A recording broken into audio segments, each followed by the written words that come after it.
یہ پردیسی یا اوورسیز یہ کون ہوتے ہیں؟ یہ کس مخلوق کا نام ہے اور یہ کہاں سے آتے ہیں؟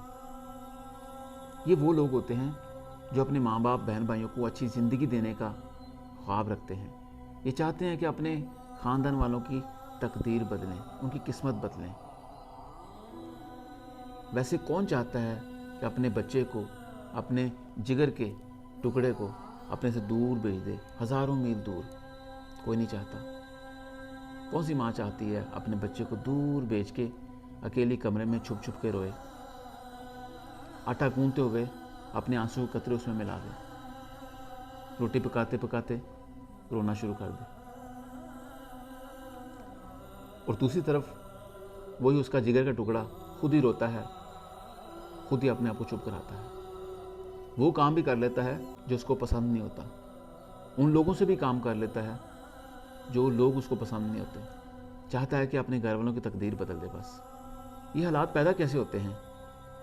یہ تب ہوتے ہیں جب آپ کے ملک پر، آپ کے گھر پر ایک چھوٹا سا فرعون طبقہ مسلط ہو جاتا ہے۔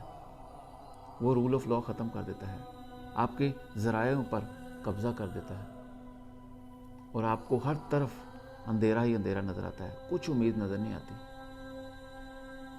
پھر یہ ماں کا لاڈلا یا ماں کی لاڈلی ایک امید کی موم بتی لے کے گھر کو روشن کرنے کے لیے اپنے ملک سے دربدر ہو جاتے ہیں، دور چلے جاتے ہیں، وہاں جا کے اپنے گھر والوں کی تقدیر بدلنے کی کوشش کرتے ہیں۔ کئی لوگ تو اپنی جان کا نذرانہ بھی دے دیتے ہیں۔ یہ ہوتے ہیں پردیسی، اوورسیز۔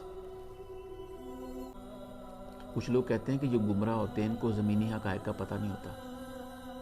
جب آپ ایک باکس کے اندر ہوتے ہیں نا، اصل میں تب آپ کو زمین کے حقائق پتہ نہیں ہوتے، کیونکہ آپ سچویشن کا حصہ ہوتے ہیں، لیکن جب آپ اس سے باہر نکلتے ہیں نا، پھر آپ کو اصل میں زمینی حقائق پتہ چلتے ہیں۔